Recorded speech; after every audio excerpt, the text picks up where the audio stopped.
The science of breath touches yoga at many points, and although chiefly concerned with the development and control of the physical, has also its psychic side and even enters the field of spiritual development.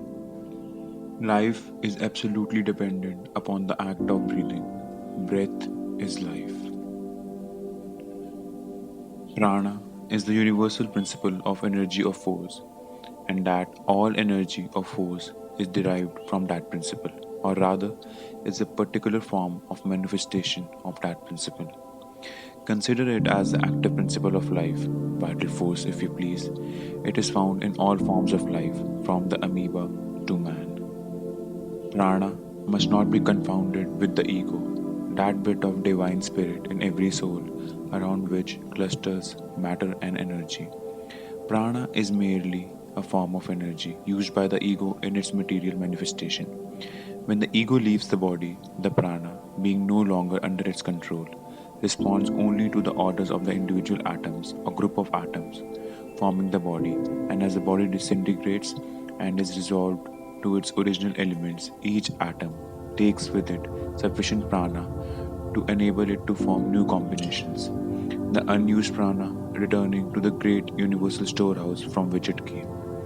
With the ego in control, cohesion exists, and the atoms are held together by the will of the ego. Prana is in the atmospheric air, but it is also elsewhere, and it penetrates where the air cannot reach. It has its own distinct part to play in the manifestation of life, aside from the physiological functions. We are enabled to extract a greater supply which is stored away in the brain and nerve centers to be used when necessary. We may store away prana just as the storage battery stores away electricity. The oxygen in the air is appropriated by the blood and is made use of by the circulatory system. The prana in the air is appropriated by the nervous system and is used in its work. Yogi science teaches that the solar plex is really a most important part of the nervous system and that it is a form of brain, the abdominal brain. It is composed of white and grey brain matter similar to that composing the other brains of man. It has control of the main internal organs of man and plays much more important part than is generally recognized. It is a great central storehouse of prana. Men have known to be instantly killed by a several blow over the solar plexus, and prize fighters recognize its vulnerability. The yogis classify respiration into four general methods. We will give a general idea of the first three methods and a more extended treatment of the fourth method, upon which yogi science of breath is largely based. High breathing or collarbone breathing.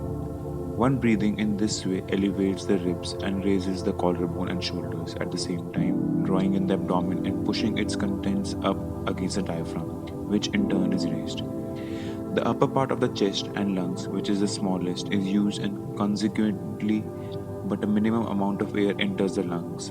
In addition to this diaphragm being raised, there can be no expansion in that direction. A study of the anatomy of the chest will convince any student that in this way a maximum amount of effort is used to obtain a minimum amount of breath.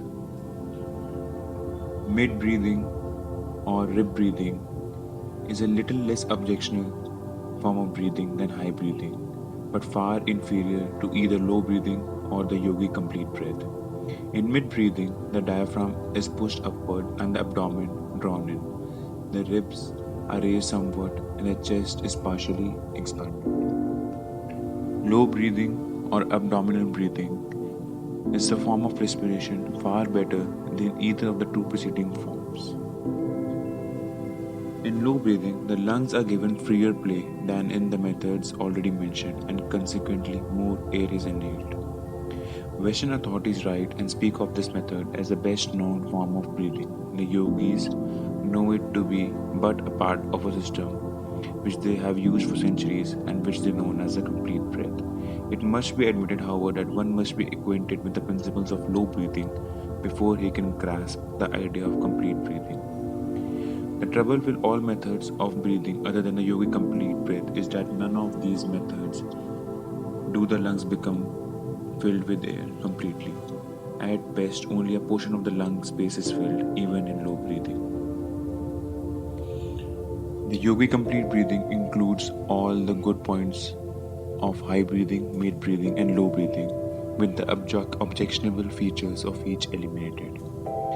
The entire respiratory organism responds to this method of breathing, and the maximum amount of benefit is derived from the minimum expenditure of energy.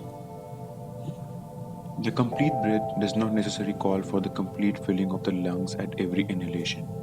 One may inhale the average amount of air using the complete breathing method and distributing the air inhaled by the quantity large or small to all parts of the lungs. But one should inhale a series of full complete breaths several times a day whenever opportunity offers in order to keep the system in good order and condition. Stand or sit erect. Breathing through the nostrils, inhale steadily, first filling the lower part of the lungs, which is accomplished by bringing into play the diaphragm, which descending exerts a gentle pressure on the abdominal organs, pushing forward the front walls of the abdomen, then fill the middle part of the lungs, pushing out the lower ribs, breastbone, and chest. Then fill the higher portion of the lungs, protruding the upper chest, thus lifting the chest, including the upper 6 or 7 pair of ribs.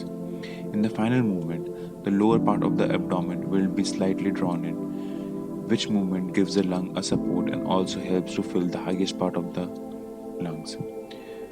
At first reading, it may appear that this breath consists of 3 distinct movements. This, however, is not the correct idea.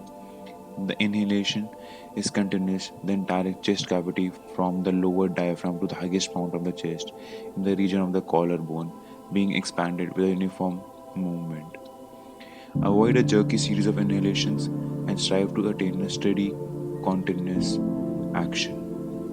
At the end of the inhalation, it is well to occasionally slightly elevate the shoulders, thus raising the collarbone and allowing the air to pass freely into the small upper lobe of the right lung, which place is sometimes the breathing place of tuberculosis.